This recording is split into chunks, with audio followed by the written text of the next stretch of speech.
الحمد لله وكفى وسلام على عباده الذين اصطفى أما بعد فأعوذ بالله من الشيطان الرجيم بسم الله الرحمن الرحيم وإن طائفتان من المؤمنين اقتتلوا فأصلحوا بينهما فإن بغت إحداهما على الأخرى فقاتلوا التي تبغي حتى تفيء إلى أمر الله صدق الله مولانا العظيم. اللهم صل على سيدنا مولانا محمد وعلى سيدنا مولانا محمد وبارك وسلم.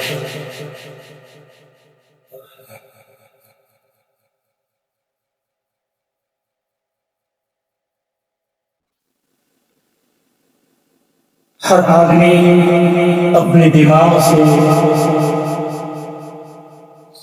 سوچتا ہے اور بہت سی چیزیں آدمی اس کو اپنے اعتبار سے صحیح سمجھتا ہے. دو آدمی ہیں، دونوں کو سوچنے کا مزاج الگ ہے.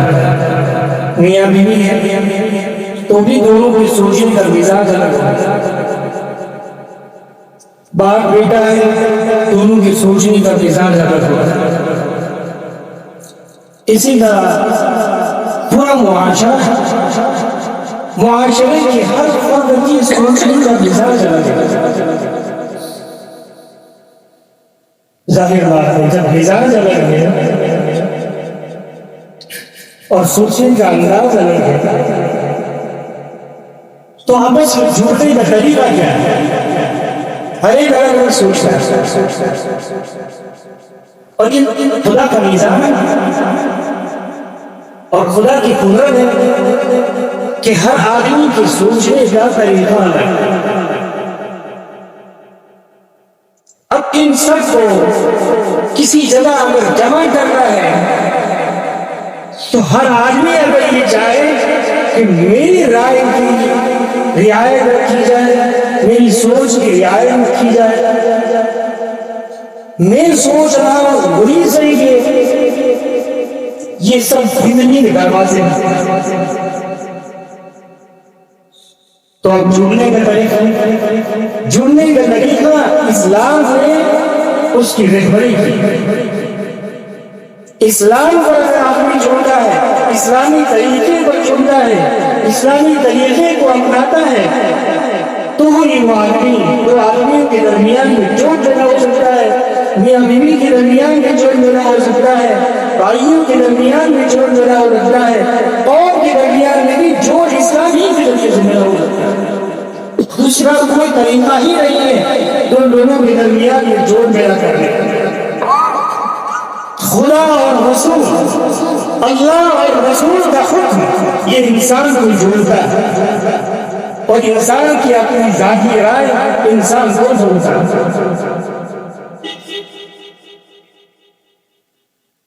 اس لیے اپنی زندگی میں، اپنے معاشرے میں اسلام نے طریقہ سکھایا. ہمارا معاشرہ ایسا معاشرہ ہونا چاہیے جس میں ظالم آدمی کو اس کی ظلم سے بچنے کا ایسے اسباب اور ایسا ماحول ہونا چاہیے اور مظلوم آدمی کی داد رسی ہونی چاہیے. ایسا معاشرہ تشکیل دینا یہ اسلام کی بنیاد ہے. اسلام ایسا معاشرہ چاہتا ہے کہ کسی ظالم کو ظلم کرنے کی ضرورت نہیں اور کوئی مظلوم اپنے آپ کو کمزور سمجھ کر اپنے اوپر مصیبت اور تکلیف کو برداشت نہ کرے. یہ اسلامی معاشرہ آپ صلی اللہ علیہ وسلم کی سیرت میں اگر آپ دیکھیں گے تو جس علاقے میں آپ صلی اللہ علیہ وسلم پیدا ہوئے تھے مکہ مکرمہ میں وہاں کوئی حکومتی نظام نہیں تھا، سرکاری نظام نہیں تھا، قبائلی نظام تھا، ہر قبیلے کا اپنا ایک نظام تھا۔ اسی قبائلی نظام کی بگاڑ کی وجہ سے ہم سنتے رہتے ہیں کہ اگر طاقتور ہے تو کمزور پر ظلم کرتا ہے، کسی کا باپ اگر جلدی مر گیا اس باپ کے بھائی اس کی مال پر قبضہ کر لیتے تھے، یہاں تک کہ اس کی بیوی پر بھی قبضہ کرتے، اولاد کو اس کے حقوق نہیں دیے جاتے، یتیموں پر ظلم کیا جاتا ہے، تنہا آدمی ہے، اکیلا، جس کا کوئی خاندان نہیں ہے، قبیلہ نہیں ہے، اس کے مال کو اگر وہ تاجر ہوتا تو خرید لیا جاتا، پیسے کا دیا۔ جب یہ کام حد سے زیادہ ہونے لگا تو اس زمانے میں تین آدمی، تینوں کے نام میں فضل اور تینوں جماعت کے، انہوں نے یہ طے کیا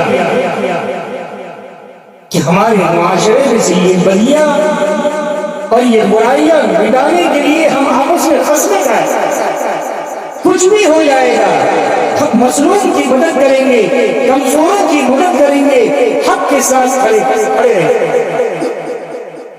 میں نے گزشتہ میں بتایا تھا صلی اللہ علیہ وسلم کی جو صفات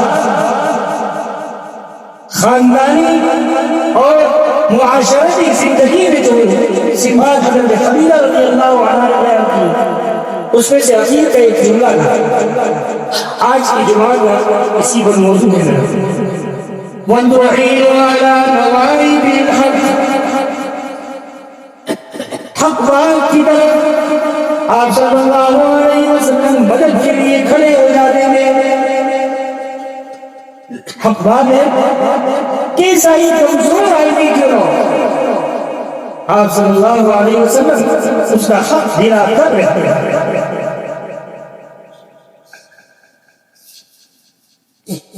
معاشرے میں جب حق ماننے والا آدمی اس کے خلاف آواز اٹھانے والے نہیں ہوتے تو وہ سب سے زیادہ طاقتور بن جاتا ہے، لیکن اگر ظالم کے خلاف آواز اٹھانے والے لوگ پیدا ہو جائے تو سب سے زیادہ کمزور آدمی وہی ہوتا ہے۔ دنیا کے انقلابات آپ دیکھیں جہاں ظلم و حکومت کے اعتبار سے ظلم و زیادتی زیادہ ہو جاتی ہے، اس کے خلاف آواز بلند ہوتی ہے، اگر وہ آواز زیادہ بلند ہو جاتی ہے تو وہ ظالم کمزور ہو جاتا ہے، اس کو ملک چھوڑ کر بھی جاتا ہے۔ لیکن بات یہ ہے کہ اس ظلم کو اس کے لیے آواز اٹھانے والے کھڑے ہونے چاہیے، اور یہ کام جوانوں کا۔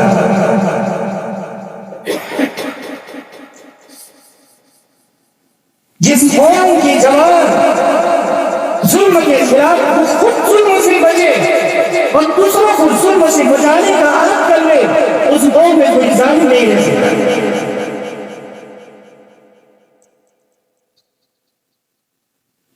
میرے محترم دوستوں اور بزرگوں،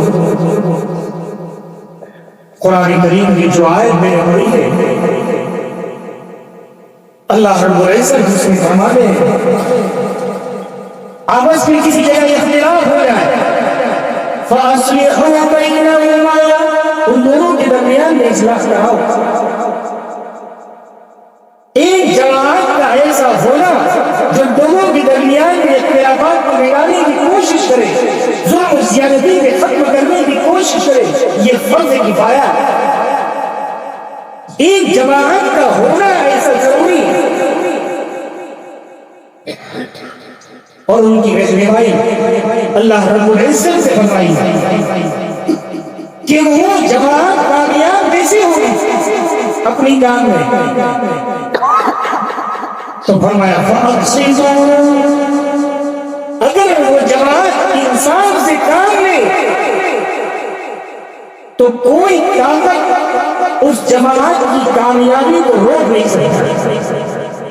شرط یہ ہے کہ وہ انصاف سے کام، اپنا ہو یا پرایا، یہاں تک کہ والدین پھر بھی صحیح بات کہنا یہ مسلمان کو اللہ تعالیٰ نے سکھایا ہے۔ صحیح گواہی، سچی گواہی دینا، کچھ بھی ہو جائے، انصاف پسندی۔ آج یہ چیز طرفداری ہماری زندگی میں اتنی آ گئی ہے کہ اس کی سوچ یہ آدمی کے لیے محال ہوتا۔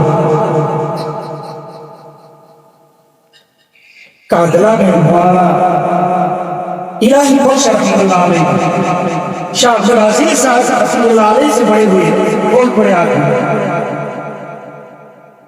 شیخ سید رحمۃ اللہ علیہ کے رشتے داروں میں سے دور سے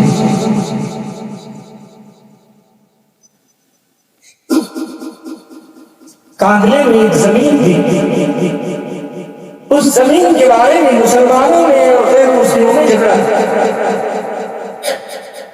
کہ یہ کس کی ہے۔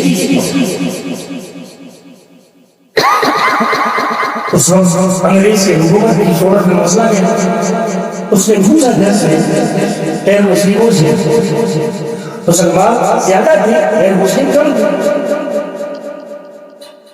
کہ تم کس کے فیصلے کو مان سکتی ہو؟ کہاں میں کس کے فیصلے کو مان سکتی؟ بہت سے لوگوں کے بارے میں بات آئی، اخیر میں یہ حضرت کے بارے میں بات آئی، وعلا الہی بخش رحمۃ اللہ، کہ اگر یہ کہہ دے کہ یہ زمین مسلمانوں کی ہے، ہم چھوڑ دیں، ان کو کورٹ میں بلائے۔ شاہ عبدالعزیز صاحب رحمۃ اللہ علیہ کے آنے میں بہت بڑے آتے تو پہلے بھلا کر دیا کہ انگریز کا منہ نہیں دیکھ سکتا، اگر اجازت ہو کہ الٹی طرف منہ کر کے میں کھڑا رہوں، جج کی طرف منہ نہیں کروں، اگر یہ اجازت ہے تو میں آؤں گا، نہیں کروں تو جج نے اس کو اجازت نہیں دی، الٹا منہ کر کے کھڑے رہا، لیکن انصاف کی بات کرو۔ تو کہا کہ اگر مجھ سے پوچھا جائے میری معلومات کے مطابق یہ زمین مسلمانوں کی نہیں ہے، غیر مسلموں کی ہے۔ ہمارے یہاں اگر ایسا ہو تو سارے اس کو چھوڑے کہ مسلمانوں کو دیکھو نہیں، لیکن حق بات یا ایھا الذین آمنوا کونوا قوامین للہ شہداء بالقسط، انصاف۔ مجھے تو لمبا صرف اتنا سنانا ہے کہ اس جج کے فیصلے میں کیا لکھا، اس نے لکھا کہ آج مسلمان اس کیس میں تو ہار گئے لیکن اسلام جیت گیا، اسلام جیت گیا، مسلمان ہار گئے۔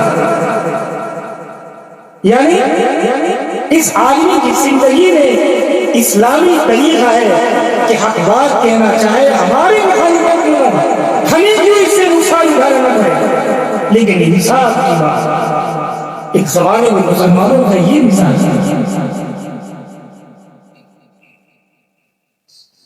ایسا انصاف، یہ حق بات کہنے کی قوت، طاقت ہماری زندگی میں ہونا چاہیے، اور یہ صرف جوانوں کی زندگی میں ہو سکتا ہے۔ اس لیے میں اپنے جوانوں سے کہوں گا، ہماری قوم کی اصلاح کے لیے جوانوں کو آگے آنے کی ضرورت ہے، اس کی فکر کی ضرورت ہے۔